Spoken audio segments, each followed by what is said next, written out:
بسم الله الرحمن الرحيم. الحمد لله وكفى وصلاة وسلام على رسوله المصطفى صلى الله عليه وسلم. أحبتي في الله، وبرنامج كان قرحنت قرآنك سيدة توسكا أدقل السعوتين تيفيقنا صومالي جنل. برنامج كقرحنت قرآنك وإنك هذا لنه عشر ردي تجويد كتحنها أها وحا أينو مريني وإنه شرحنا إني كتاب كأنه تحفة الأطفال والغلمان في تجويد القرآن. وحا أينو سوغارني أحكامتا مدك المدود وحينو كسو هذا لني مد محال جلاهذا وحينو كسو هذا لني قيبها مدك إيو أقسام تيسا. وحا أينو مانتا إن شاء الله سي قود مرأة أدو المريدونا ما دام أينو سو شاقني مدك إيو نوعيديسا إيو وحا أوكلي هيبة iyo axkaamtiisa oo waxa aynu insha Allah isla akhrisan doonaa abiyaadka iyo gabayada sheekhu uu ku soo ururiyay axkaamta medka axkaamtaas oo uu leeyahay waxa ay u qaybsami doontaa saddex waajib iyo jaa'iz iyo laazim bay u qaybsami doontaa lilmaddi axkaamun thalathatun taduum wuxuu ku oranayaa medkii wuxuu leeyahay axkaam saddexa وهي الوجوب والجواز واللزوم. موقالك سو سعدا وحو إنا تصيا أبياتكي شيخة أبياتك سان سلا أخري دونا إن شاء الله كدبنا وحا أينو كتطبيقين دونا قرآنك إنو ماشي أينو ويجي هراتو مريني كسي قادنينا عشر ذاني عادي أها أينو قرآنك كقادنيني أينو كتطبيقينينا أو تصالي ياشا إيو أمثلة أينو ربنو إنو تلمانو midkan noocaasa la yiraahdaa kana noocaas uu noqonayaa midkan intaasa la jiidaa kana intaasa la jiidaa waxay noqon doontaa darsigeena caadiga ah. laakiin marka horeeto waxaynu guud mari doonaa aynu sharxayna inagoo laqbaysanayna biidnillaahi tabaaraka wa tacaala abiyaadka sheekha. injineerka waxaan ka codsanayaa inuu muuqaalka inoo soo saaro. axkaamul mad, madka iyo axkaamtiisii. axkaamta madku uu leeyahay مدك وحين شاقني إنه يهي شغل ديره أصل كيسو، يعني القصر وشغل ديره. شغل ديره هاسو أتسيد ديره يسد وحكا لنا يا أحكام صدحة للمد أحكام مدكي أحكام أيا أسوغناتي أحكام أيا للمد مد أسوغن أحكام تاسو ثلاثة صدحة تدوم وأن ميلنا كهرين، يعني أحكام صدحة يعني مدك الله سعوتا أيا جرته. وهي الوجوب وحينا كلا نقنيسا الوجوب واجب، يعني وحال أورانيا حكم كان يعني مدكاس إن لديريه زيادة عن المد الطبيعي يضو لقد ديرينيه مدكي طبيعي أها إن لديريه مدكاس وحا أي نقنيسا واجب.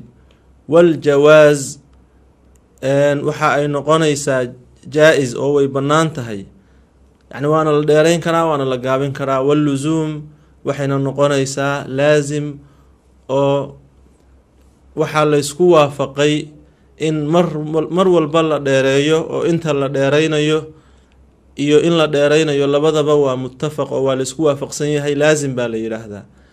إن وحال يسكو وافق سنيهي إن لديريو لكن وحال لقوك لتكسنيهي قدرك لديرينيو وواجب أما جائز وين أركدونا إن شاء الله. فواجب إن جاء همز بعد مد وحواجب نقنا يا مدكي ولا ده يا مدكن إن لا ديريا. وواجب إن جاء همز هدي همزة اعتماده بعد مد حرف مدك قداشي سهدي همزة اعتماده في كلمة أو هل كلمة كتماده، يعني كلمة بأوحى وذا قلي حرف كي حرف المدك أها يو همزدي همزدي حرف المدك هل كلمة بيكو ذا جيران مدك النوع عاسى وحا هذا واجب. وذا بمتصل يعد وحنا لقوت رياء أو لقويرا متصل وحويه هل كلمة بيوضا قلان همزه سبب يسي ديرين تزيادة ذا يو حرف كي حرف المدك أهاي شغل ديرها شغل ديره يوضح شيء حرف المدك إيو إنا تسي ديريسو سببتي كان يسو همزة ذا هل كلمة بيكو ذا جيران حرف المدك قداشي سانا همزة أي تمي وحل هذا واجب متصل مدك النوع عاسى واجب متصل كلا هذا أيو نقونا ياكن واجب كأه. حكم كسد لباد jaa-is baa la yidhaahdaayo laba nooc oo madadka ka mida ayaa halkaas soo gelaya. wa jaa-izun maddun wa qasrun infusil. jaa-iskiina wuxuu noqonayaa saddex nooc baan leeyahay, cafwan saddex nooc ayaa waxay noqonayaan qeybta jawaaska ah. wa jaa-izun, jaa-isna wuxuu noqonayaa in midka jaa-iska la yidhaahdaa waa maddun wa qasrun, inaad dheeraysidna way kuu bannaan tahay, inaad gaabisidna way kuu bannaan tahay, oo labada wejiba way bannaan yihiin weeye macnaha jaa-is. infusil haddii ay kala go-aan, kullun waxaa kala go-aya hamsadii iyo xarfulmadkii. xarfulmadkii baad heshay, hamsadii ka dambeysay kelmad kaleetay ku jirtaayo hal kelmad kuma wada jiraan. wa kullun bikilmatin, mid la arkaa hal kelmad buu kuugu yimi, xarfulmadkii kelmad buu u dambeeyaa, hamsadiina kelmad kale ay u horeysaa. kullun bikilmatin. wa hada almunfasil, kaasna waxaa la yihahdaa munfasil, waa kii kala go-naa. wa mithlu daa, waxaa kaas la mid ah in carada sukuunu, hadduu sukuunku soo banbaxo, yacni sukuun reebniin, kelmad aan asalkeedii reebanayn ayaa markaad ku istaagtay ama idqaam kabiir aada samaysay sida bacd alquraa ay qabaan, idqaam kabiirka oo kaleeto ama sukuunka, yani markaad ku istaagtay baa waxaa yimi sukuun caarid ah, reebniin caarida yimi oo bisababi lwaqfi ku yimi. in carada sukuunu, haddii sukuun soo banbaxo waqfan ay xaala alwaqfi, markaad istaagaysid istaagiibuu kusoo banbaxay. ka taclamuuna, sida taclamuuna, kelmadii taclamuuna ahayd, iyo nastaciinu, taclamuun baad ugu istaagaysaa, nuunka u dambeeya hadda kordhigan waad reebaysaa. reebniinkaas waxaa la yidhaahdaa reebniin istaagidda aada istaagtay ay sababtay, caarid lisukuun baa la yidhaahdaa. midka halkaa ku jira wowgaa ka horeeya nuunka waa lasii dheeraynayaa ziyaadatan can idabiici. taclamuuna intii ahayd ee awal dabiiciga ahayd in kasii dheer baad dheerayn kartaa oo kuu bannaan. nastaciinu sidoo kaleeto markaad ku istaagaysid nastaciin baad ugu istaagaysaa, nuunka waad reebaysaa. reebniinkaasi asal ma aha, laakiin istaagiddaa keentay. mid kaloo aan istaagid keeninna waa jirtaa oo ay keenayso idqaam, xaalad la yidhaahdo idqaam lkabiir, sida alraxmaan alraxiim maliki yowm ddiin, oo qiraa'aadka kaleeto xafsadu ma qabto, laakiin riwaayaadka kaleeto aynu ku arki doonaa insha allah, sida suusi. aw qudima alhamzu cala almaddi wadaa badal ka aamanuu wa iimaanan khudaa. aw qudima alhamzu, ama haddii lasoo hormariyo hamsada, xarfulmadkiibaa waxaa laga soo hormariyey hamsadii, yacni labadii hore hamsadu sababaysay, yacni dheerayntooda hamsada iyo xarfulmadka hamsadaa dambeysay, laakiin kan hamsadiibaa soo horeysa. aw qudima alhamzu, haddii hamso lasoo hormariyo cala almaddi, xarfulmadkii laga soo hormariyona jaa-is buu noqonayaa. saddexdaas xukuni ama saddexdaa nooc ee madadka ka mid a waa jawaas, waxa bannaan inaad gaabisid, waxa bannaan inaad dheeraysid. yacni quraa'dii baa ku kala tagtay qaabkaas noocaasa, oo qaarkood waa dheereeyaan medkan oo kaleeto sida warsh oo kale wuu dheeraynayaa, aamanuu buu odhanayaa oo wuu sii dheeraynayaa. laakiin inagu aamanuu baynu joognaa oo dherar ziyaado ah lama sameeyo, sida dabiiciga un baynu u akrinaa. riwaayat xafs can caasim. wadaa badel, kaasna waxaa la yidhaahdaa badel. ka aamanuu, sida aamanuu kelmadda ah, aamanuu waxa ay ka kooban tahay laba hamsa oo midka horeeto xarakaysan yahay, kan dambeetona reeban yahay. kii dambeoo reebanaabaa xarfulmad loo bedelay, amanuu bay ahayd, aamanuu bay noqotay. aamanuu yacni alifmadkii waxa ka dambeeya, waxa ka horeeya baan leeyahay hamsa. iimaanan sidoo kaleeto, ya-dii madka waxa ka horeeya hamsa. labadaas tusaaluu ku siiyey, kaas waxaa la yidhahdaa mad badel, nooca jawaaskuu ku jiraa. xaaladda saddexaad ee yani ama xukunka saddexaad ee umad yeelanayo waxa weeye walaazimun. laazim baa la yidhaahdaa, oo isaga mar walba waxa laazima inaad dheeraysid, dheerayn yacni uma akhriyi kartid qasri oo ma gaabinaysid, waad dheeraynaysaa. inta la dheeraynayona waa la isku waafaqsan yahayo 6 xarako ayaa la dheereeyaa. walaazimun in isukuunu usilaa, laazim buu noqonayaa haddii sukuunkii uu asal yahay. meeshii aynu taclamuuna iyo nastaciinu odhanaynay markaad ku istaagtay bay reebmeen oo reebniinkaasi asal maaha istaagiddaa keentay. kan xarfulmadka xarafka ka dambeeya asal ahaan buu reeban yahay, mar walba wuu reeban yahay. tusaalayaashiisana waynu arki doonaa. walaazimun in isukuunu usila waslan wa waqfa, haddaad istaagaysid iyo haddaad xiriirinaysidba reebniinkaasi waa asal oo wuu sugan yahay. bacda maddin tuwila, mad gadaashiis, madkaasoo la dheereeyey oo waxaa laazima in la dheereeyo ziyaada, si ziyaada ah loo dheereeyo ayay noqonaysaa.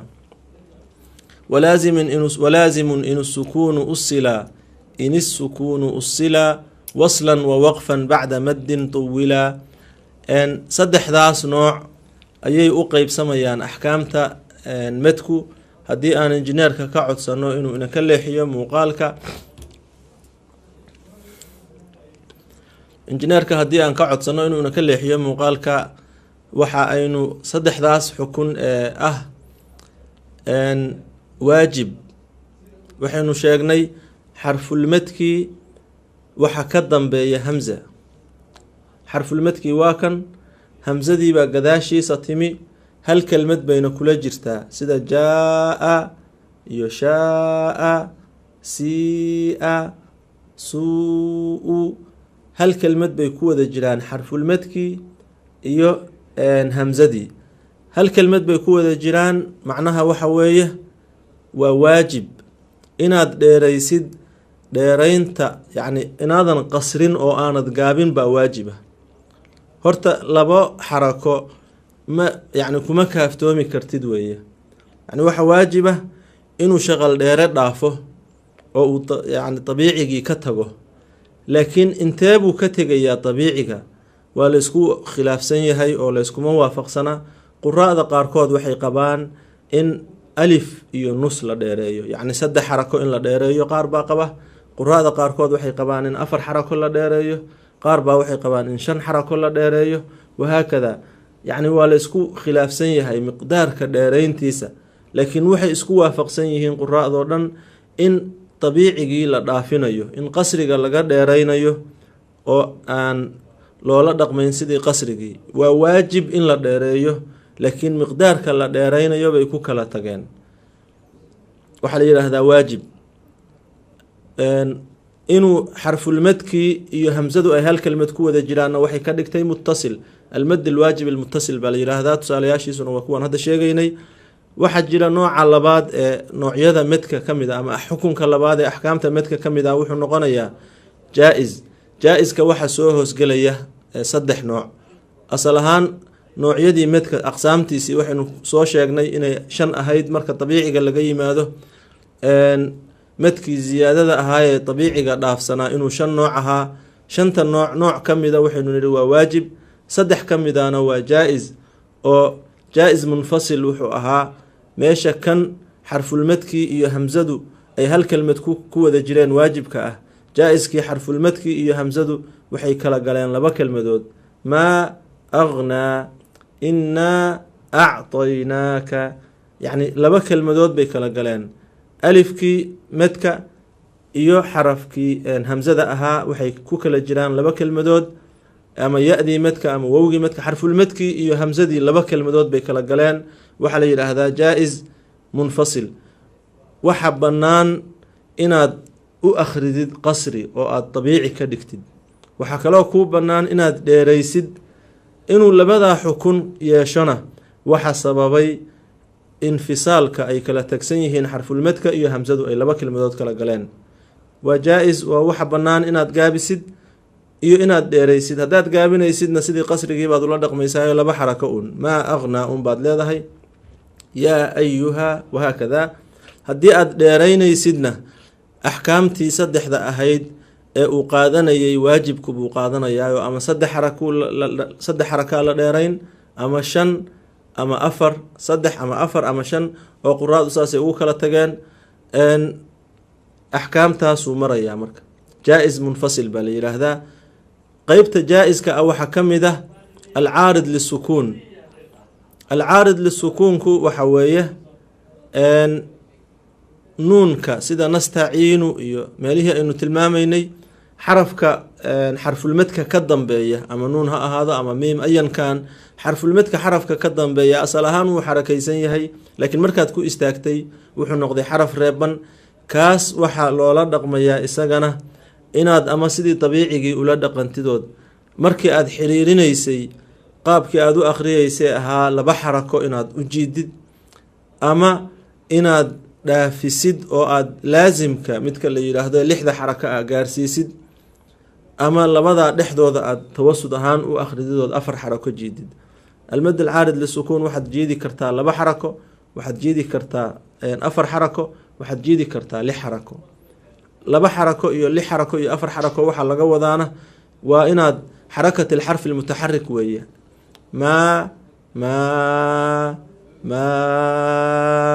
qaabka noocaasa inaad u akhridid yacni labadii shaqal dheerihii baad soo celinaysaa haddaad 4 ka dhigaysid haddaad 3 ka dhigaysidna 6 ka dhigaysidna baan leeyahay isagii baad soo laba celinaysaa almad alcaarid lisukuun madka la yidhaahdo mad bedel oo ka mid ah 3 nooc ee jawaaska ah isaguna wuxuu ahaa hamsadii xarfulmadkii markuu halkan joogay hamso gadaal bay ka imanaysay labada horeeto laakiin kan oo hamsadu sababtay xarfulmadkii hamza ka horeysa waxaa la yidhahdaa mad bedel inagu dabiici baynu u akhrinaa oo riwaayad xafs can caasim waxba ma dheerayno riwaayadaha kale markaynu gaarno baynu insha allahu sharxi doonaa sida loo dheeraynayo iyo axkaamtiisa isaga halkaa inuu ku xir madka laasimka la yidhaahdo isagu waxa aynu niri reebniinkii yani xarfulmadka waxaa ka dambeeya reebniin asal ah reebniinka asalka ah ayaa wuxuu sababayaa in la dheereeyo oo culimmadu waxay isku waafaqsan yihiin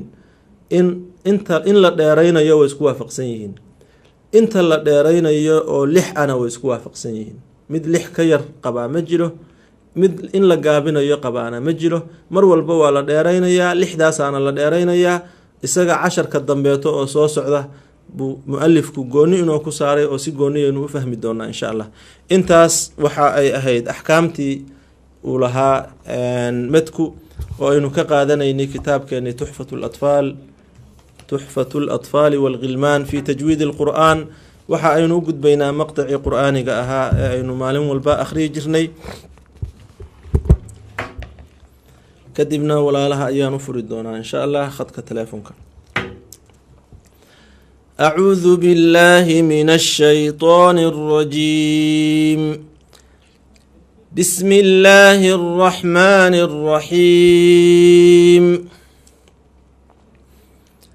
يا أيها الذين آمنوا كتب عليكم القصاص في القتلى الحر بالحر والعبد بالعبد والأنثى بالأنثى فمن عفي له من أخيه شيء فاتباع بالمعروف وأداء إليه بإحسان ذلك تخفيف من ربكم ورحمة فمن اعتدى بعد ذلك فله عذاب أليم ولكم في القصاص حياة يا أولي الألباب لعلكم تتقون كتب عليكم إذا حضر أحدكم الموت إن ترك خيرا الوصية للوالدين والأقربين بالمعروف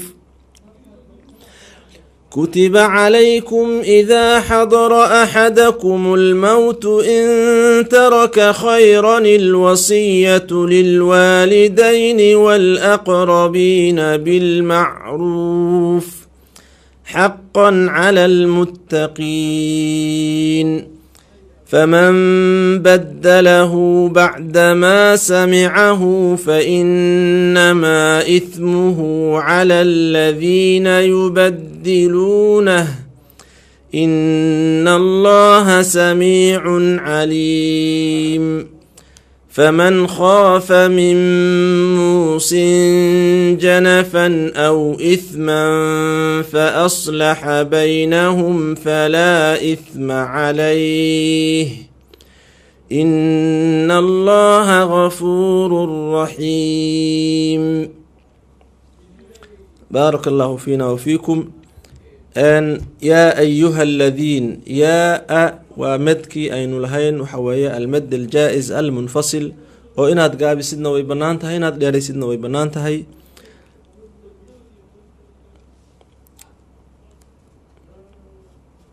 فمن عفي له من أخيه شيء فاتباع بالمعروف وأداء مدكن وحوية أداء الواجب المتصل ووحكو بنان جديد أن صدح أما أفر أما شن هذا وحا إنو بنان وإنو جيدينا يعني رواية دينا إنان أفر أما شن جيدنا بينو قنيسا أفر حركو أما شن حركو أن جيدنا بإحسان مركان كو استاغي وحا أي نقطي عارض للسكون وألف صغيرة دا ألف مدكاس نون كقدم بيا تنوين تهوس لبا هوس دقة عليه مركات كو استاغتي دوحو نقونا يا نون ريبا عارض للسكون كي أي نشيغي لها أما إن لبا حركو لجيدو أما لح لجيدو أما أفر أيو نقونا يا أليم سيدو كلياتو إيادونا وعارض للسكون كي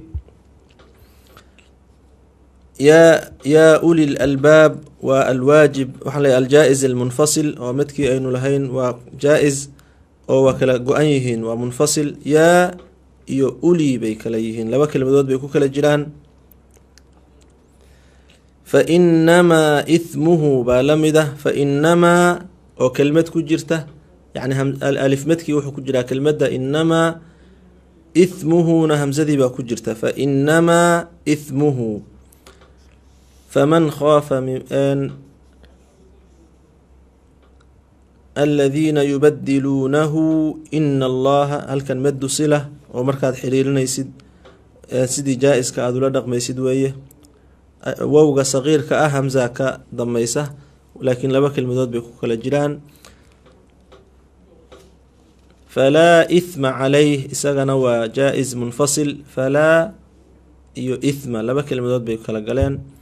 غفور رحيم رحيم بي أهيد لكن مركات كو استاغتي ميم كادم وراب مي العارض للسكون بنقنيا انت سينو إن شاء الله ما أنت تطبيقها نقادنينا خدك تلافون كنو ويدين فرنيا هاي وحن سقابة ومكالمات كينا. بارك الله فينا وفيكم.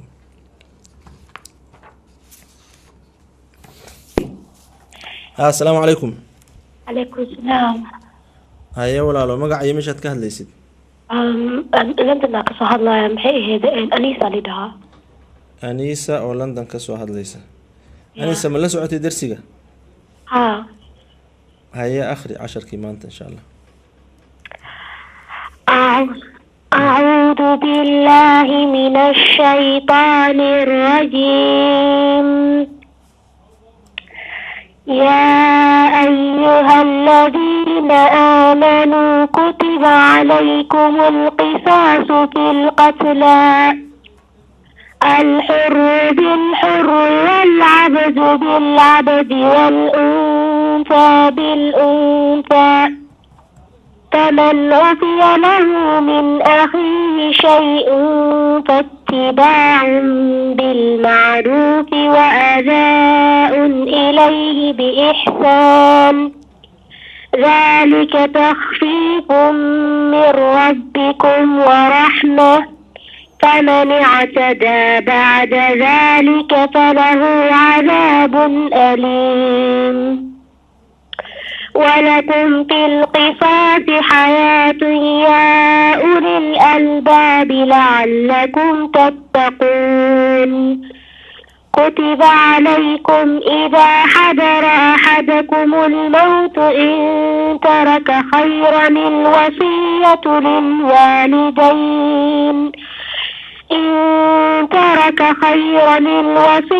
للوالدين والأقربين بالمعروف حقا على المتقين.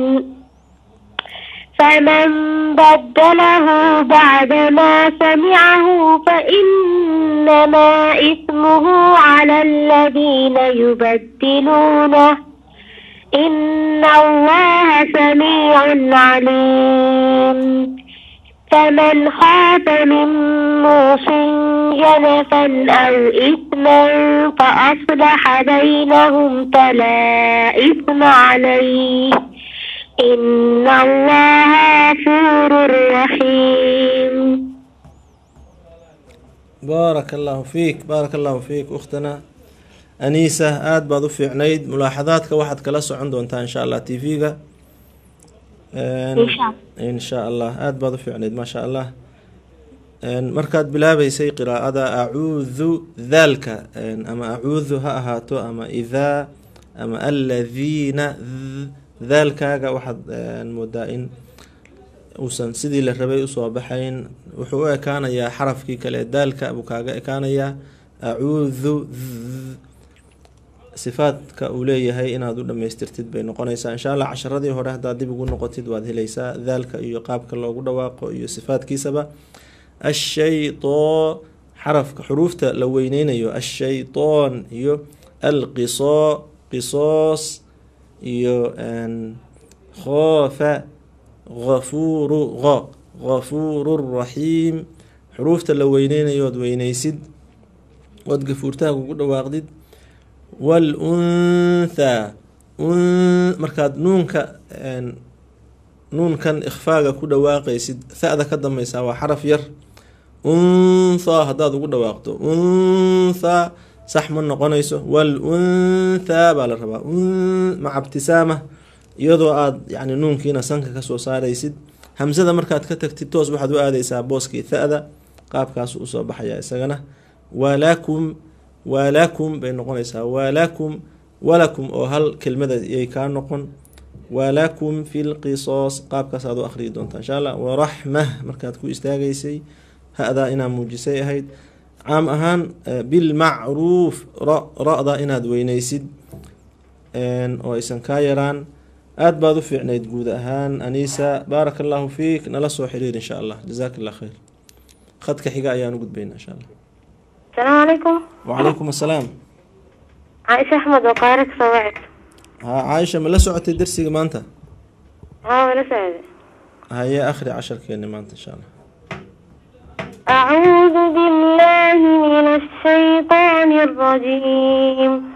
يا أيها الذين آمنوا كتب عليكم القصاص في القتلى الحر بالحر والعبد بالعبد والأنثى بالأنثى فمن عفي له من أخيه شيء فاتباع بالمعروف وأداء إليه فمن عفي له من أخيه شيء فاتباع بالمعروف وأداء إليه بإحسان ذلك تخفيف من ربكم ورحمة فمن اعتدى بعد ذلك فله عذاب أليم ولكم في القصاص حياة يا أولي الألباب لعلكم تتقون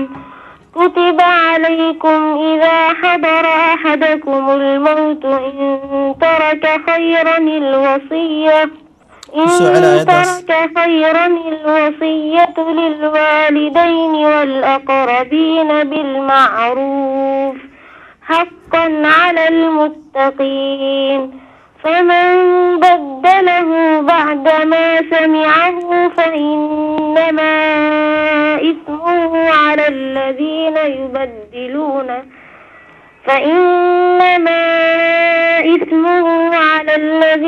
يبدلونه إن الله سميع عليم فمن خاف من موص جنفا أو إثما فأصلح بينهم فلا إثم عليه إن الله غفور رحيم. بارك الله فيك. بارك الله فيك. aad baad u fiicneed caaisha. mulaaxadaadka tv-gaad kala soconaysaa insha allah. mulaaxadaadka tv-ga kala soco. walcabdu walcabdu cab ba-daas way reeban tahay markaad qalqalaynaysid maca ibtisaama ma xaraf yar weeye cabe bay noqonaysaa cabo maaha oo walcabadu yay kaa noqon walcabdu bilcabd qaabkaasaad u dhawaaqaysaa waraxmah wa oo yar ra oo weyn waa yar tahay marka waraxma yay kaa noqon waraxmah waraxmah xadaana yaree bilmacruuf fa'da inaad yaraysid bay noqonaysaa iyadana yay kaa noqon samiicun con maaha waa cu damada sideeda u muuji ina allaha hada u dambaysa allah oo lafduljalaalaha laamka ku jiraa wuu weyn yahay laakiin hada ku xigtaa waa ha yar ina allaha hadaasa qaabkaa inaa ugu dhawaaqdid baa la rabaa. aada baad u fiicnayd, baaraka allahu fiik. caaisha iyo aniisa ayaa maanta waxay fursad u heleen inay ka qeyb qaataan casharkeenna, iyaguna ay inoo akhriyaan niyaabatan cana jamiican, inagoo dhan iyagoo wakiilina ka abay inoo akhriyeen tadbiiqii qur-aaniga ahaa maanta. labadaas arday ama labadaas walaal ayaan ku kaaftoomi doonaa insha allah inta xalqadeena dambeeto aan ka kulmayno iyo casharkeena dambe iyo wiiga dambeetona waa anigoo ah cabdiraxmaan cuthmaan cumar iyo tiimka farsamadoo idinkaga tegayna fii ricaayat illaahi wa xifdih. wassalaamu calaykum waraxmat ullaahi wabarakaatuh.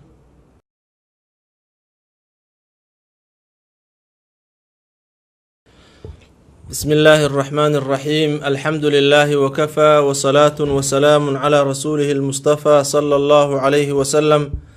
أحبتي في الله، وبرنامج كاني قرحنت قرآنك سيدة توسكا أدولا سعوتين تيفيقنا صومالي جنل.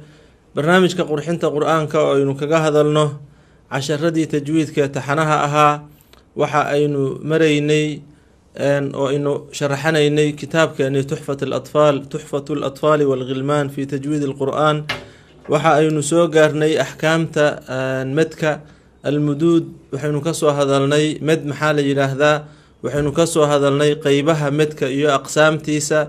waxa aynu maanta insha allahu si guudmar ah u dulmari doonaa maadaama aynu soo sheegnay medka iyo noocyadiisa iyo waxa uu kala yahayba iyo axkaamtiisa. oo waxa aynu insha allah isla akhrisan doonaa abiyaadka iyo gabayada sheekhu uu kusoo ururiyey axkaamta medka. axkaamtaas oo uu leeyahay waxa ay u qeybsami doontaa 3: waajib iyo jaa-is iyo laasim bay u qeybsami doontaa. lilmadi axkaamun 3 taduum, wuxuu ku oranayaa medkii wuxuu leeyahay axkaam 3 wahiya alwujuubu waljawaasu wallusuum. muuqaalka soo socdaa wuxuu ina tusayaa abiyaadkii sheekha, abiyaadkaasaan isla akhriyay doonaa insha allah. kadibna waxa aynu ku tadbiiqin doonaa qur-aanka inagoo meeshii aynu wiigii horeeto maraynay kasii qaadanayna casharadeenii caadiga ahaa ee aynu qur-aanka ka qaadanaynay ayaynu ku tadbiiqinaynaa oo tusaalayaasha iyo amhilada aynu rabno inaynu tilmaano. midkan noocaasaa la yidhaahdaa, kana noocaasuu noqonayaa, midkan intaasaa la jiidaa, kana intaasaa la jiidaa. waxay noqon doontaa darsigeena caadiga ah, laakiin marka horeeto waxaynu guud mari doonaa, aynu sharxaynaa inagoo laqbaysanayna biidni illaahi tabaaraka wa tacaala abiyaadka sheekha. injineerka waxaan ka codsanayaa inuu muuqaalka inoo soo saaro. axkaamu lmad, medka iyo axkaamtiisii. axkaamta medku uu leeyahay, medka waxaynu sheegnay inuu yahay shaqal dheere asalkiisu, yacni alqasru waa shaqal dheere. shaqal dheerahaasoo aada sii dheeraysid waxaa ka dhalanaya axkaam 3. lilmaddi axkaamun, medkii axkaam ayaa u sugnaatay. axkaamun axkaam ayaa lilmaddi med u sugan, axkaamtaasoo 3 taduum oo aan meelna ku harayn. yani axkaam 3 oo yani medka la socota ayaa jirta. wahiya alwujuubu, waxayna kala noqonaysaa alwujuub waajib, yani waxaa la oranayaa xukunkan yani medkaas in la dheereeyo ziyaadatan can ilmaddi abiici, iyadoo laga dheeraynayo medkii dabiiciga ahaa in la dheereeyo medkaas waxa ay noqonaysaa waajib. waljawaas waxa ay noqonaysaa jaa-is oo way bannaan tahay.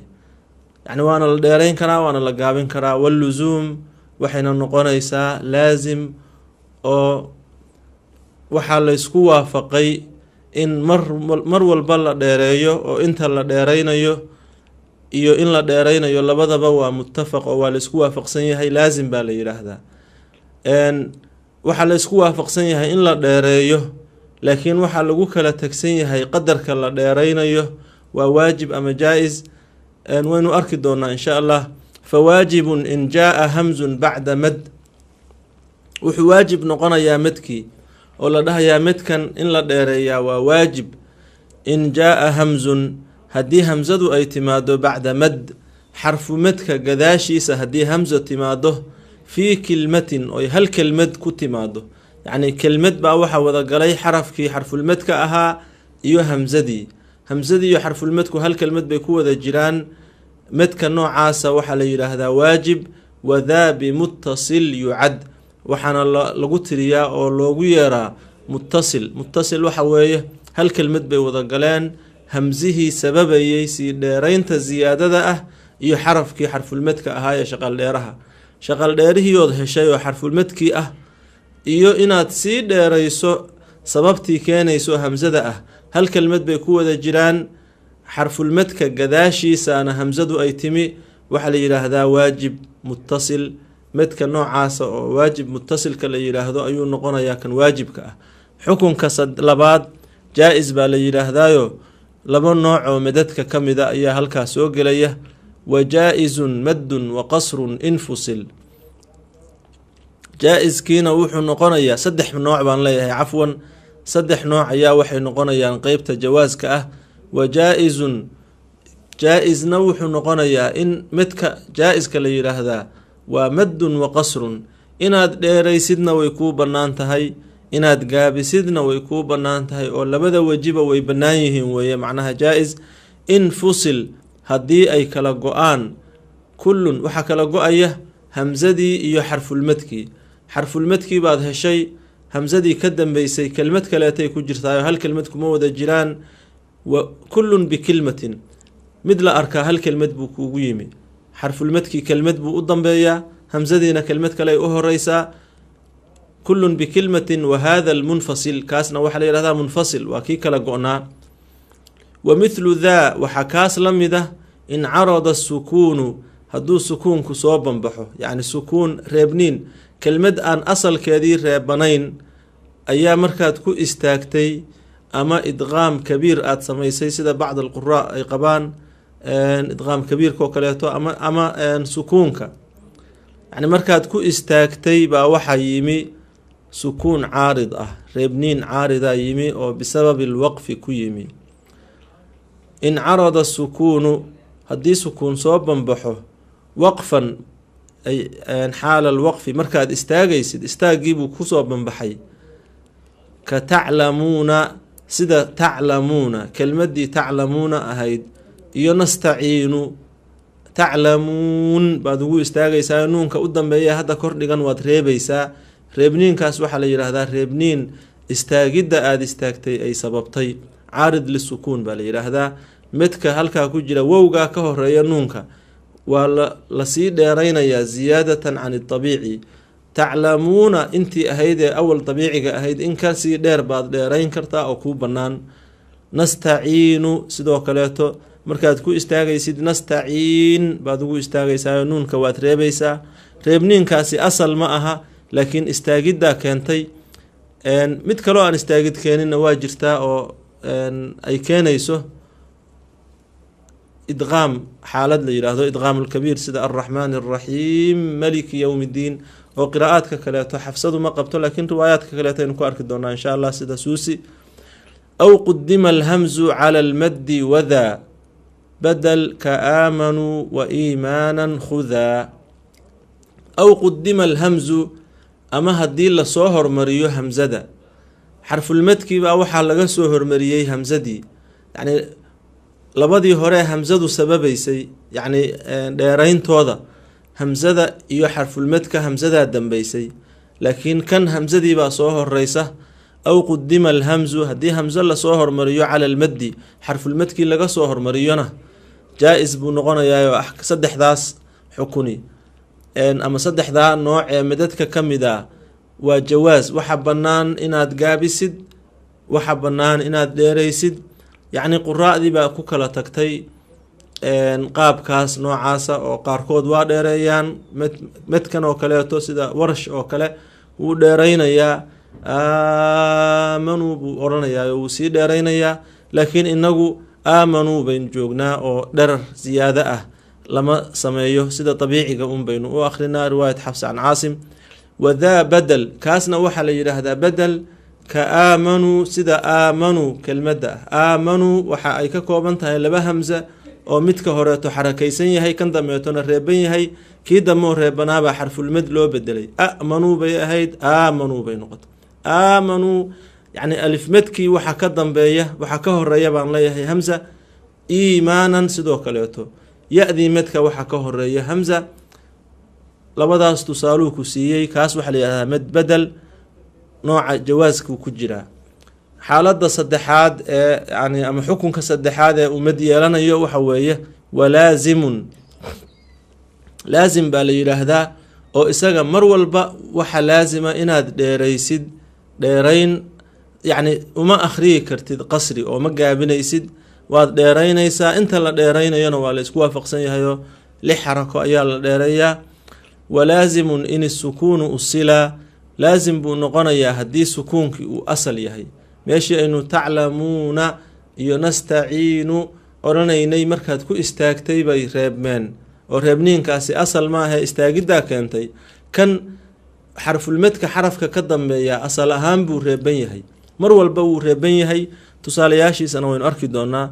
walaazimun in isukuunu usila waslan wa waqfa, haddaad istaagaysid iyo haddaad xiriirinaysidba reebniinkaasi waa asal oo wuu sugan yahay. bacda maddin tuwila, med gadaashiis, medkaasoo la dheereeyey oo waxaa laazima in la dheereeyo ziyaada, si ziyaada ah loo dheereeyo ayay noqonaysaa.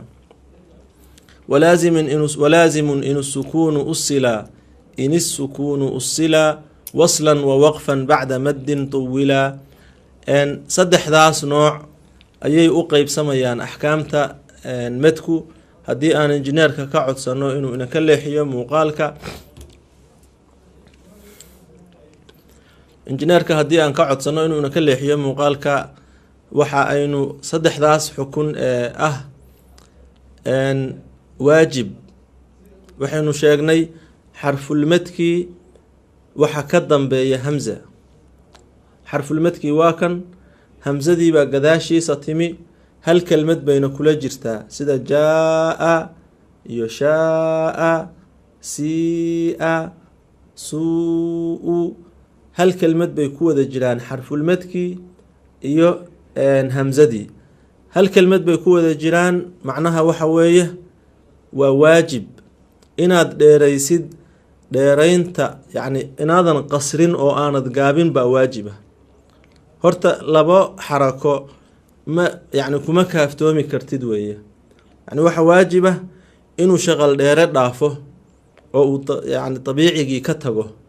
laakiin intee buu ka tegayaa dabiiciga waa la isku khilaafsan yahay oo la yskuma waafaqsana. quraa'da qaarkood waxay qabaan in alif iyo nus la dheereeyo, yacni 3 xarako in la dheereeyo, qaar baa qaba. quraa'da qaarkood waxay qabaan in 4 xarako la dheereeyo, qaar baa waxay qabaan in 5 xarako la dheereeyo, wahaakada. yacni waa la isku khilaafsan yahay miqdaarka dheerayntiisa. laakiin waxay isku waafaqsan yihiin quraa'doo dhan in dabiicigii la dhaafinayo, in qasriga laga dheeraynayo oo aan loola dhaqmayn sidii qasrigii. waa waajib in la dheereeyo, laakiin miqdaarka la dheeraynayo bay ku kala tageen. waxaa la yidhaahdaa waajib. inuu xarfulmadkii iyo hamzadu ay hal kelmad ku wada jiraanna waxay ka dhigtay muttasil. almad alwaajib almuttasil baa la yidhaahdaa. tusaalayaashiisuna waa kuwaan hadda sheegaynay. waxaa jira nooca labaad ee noocyada medka ka mid a ama xukunka labaad ee axkaamta medka ka mid ah wuxuu noqonayaa jaa-is. jaa-iska waxaa soo hoosgelaya 3 nooc. asal ahaan noocyadii medka aqsaamtiisii waxaynu soo sheegnay inay 5 ahayd marka dabiiciga laga yimaado.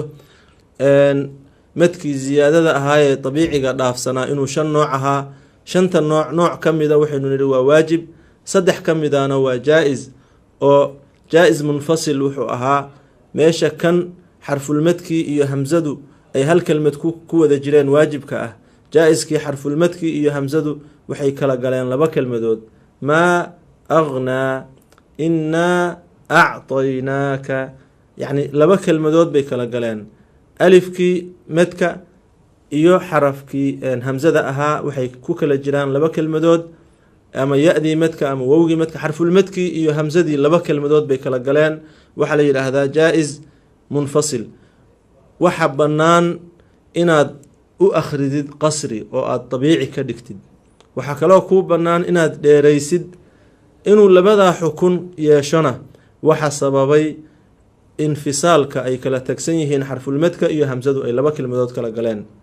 waa jaa-is, waa waxa bannaan inaad gaabisid iyo inaad dheeraysid. haddaad gaabinaysidna sidii qasrigii baad ula dhaqmaysaa, laba xarako un, maa aghnaa un baad leedahay, yaa ayuha wahaakada. haddii aad dheeraynaysidna axkaamtii saddexda ahayd ee uu qaadanayay waajibku buu qaadanayaayo, ama saddex xarakaa la dheerayn, ama shan ama afar, saddex ama afar ama shan, oo quraadu saasay ugu kala tageen. axkaamtaasuu marayaa. marka jaa-is munfasil baa la yidhaahdaa.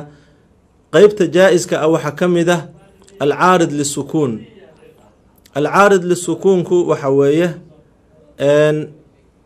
nuunka sida nastaciinu iyo meelihii aynu tilmaamaynay, xarafka xarfulmadka ka dambeeya, ama nuun ha ahaado ama miim, ayankan xarfulmadka xarafka ka dambeeya asal ahaan wuu xarakaysan yahay, laakiin markaad ku istaagtay wuxuu noqday xaraf reeban. kaas waxaa loola dhaqmayaa isagana inaad ama sidii dabiicigii ula dhaqantidood markii aada xiriirinaysay qaabkii aada u akhriyeysay ahaa laba xarako inaad u jiidid, ama inaad dhaafisid oo aada laasimka midka la yidhaahdo lixda xarako ah gaarsiisid, ama labadaa dhexdooda aada tawasud ahaan u akhrididood afar xarako jiidid. almad alcaarid lisukuun waxaad jiidi kartaa laba xarako, waxaad jiidi kartaa afar xarako, waxaad jiidi kartaa lix xarako. laba xarako iyo lix xarako iyo afar xarako waxaa laga wadaana waa inaad xarakat alxarfi almutaxarik weeye, maa qaabka noocaasa inaad u akhridid. yacni labadii shaqal dheerihii baad soo celinaysaa haddaad afar ka dhigaysid. haddaad saddex ka dhigaysidna lix ka dhigaysidna baan leeyahay, isagii baad soo laba celinaysaa. almad alcaarid lisukuun, madka la yidhaahdo mad bedel oo ka mid ah saddexda nooc ee jawaaska ah, isaguna wuxuu ahaa hamsadii xarfulmadkii markuu halkan joogay hamso gadaal bay ka imanaysay labada horeeto, laakiin kan oo hamsadu sababtay xarfulmadkii hamsa ka horeysa waxaa la yidhahdaa mad bedel. inagu dabiici baynu u akhrinaa oo riwaayat xafs can caasim waxba ma dheerayno. riwaayadaha kale markaynu gaarno bay insha allahu sharxi doonaa sida loo dheeraynayo iyo axkaamtiisa. isaga halkaa inuu ku xir. madka laasimka la yidhaahdo isagu waxa aynu nidhi reebniinkii, yani xarfulmadka waxaa ka dambeeya reebniin asal ah. reebniinka asalka ah ayaa wuxuu sababayaa in la dheereeyo, oo culimmadu waxay isku waafaqsan yihiin in la dheeraynayo way isku waafaqsan yihiin. inta la dheeraynayo oo lix ana way isku waafaqsan yihiin. mid lix ka yar qabaa ma jiro, mid in la gaabinayo qabaana ma jiro. mar walba waa la dheeraynayaa, lixdaasaana la dheeraynayaa. isaga casharka dambeeto oo soo socda buu mu-alifku gooni inoo ku saaray oo si gooniyaynu u fahmi doonaa insha allah. intaas waxa ay ahayd axkaamtii uu lahaa madku oo aynu ka qaadanaynay kitaabkeeni tuxfatu latfaali walghilmaan fi tajwiid alqur'aan. waxa aynu u gudbaynaa maqtacii qur'aaniga ahaa ee aynu maalin walba akhriyi jirnay. kadibna walaalaha ayaan u furi doonaa insha allah khadka teleefonka. أعوذ بالله من الشيطان الرجيم. بسم الله الرحمن الرحيم. يا أيها الذين آمنوا كتب عليكم القصاص في القتلى الحر بالحر والعبد بالعبد والأنثى بالأنثى فمن عفي له من أخيه شيء فاتباع بالمعروف وأداء إليه بإحسان ذلك تخفيف من ربكم ورحمة فمن اعتدى بعد ذلك فله عذاب أليم ولكم في القصاص حياة يا أولي الألباب لعلكم تتقون كتب عليكم إذا حضر أحدكم الموت إن ترك خيرا الوصية للوالدين والأقربين بالمعروف كتب عليكم إذا حضر أحدكم الموت إن ترك خيرا الوصية للوالدين والأقربين بالمعروف حقا على المتقين فمن بدله بعدما سمعه فإنما إثمه على الذين يبدلونه إن الله سميع عليم فمن خاف من موصٍ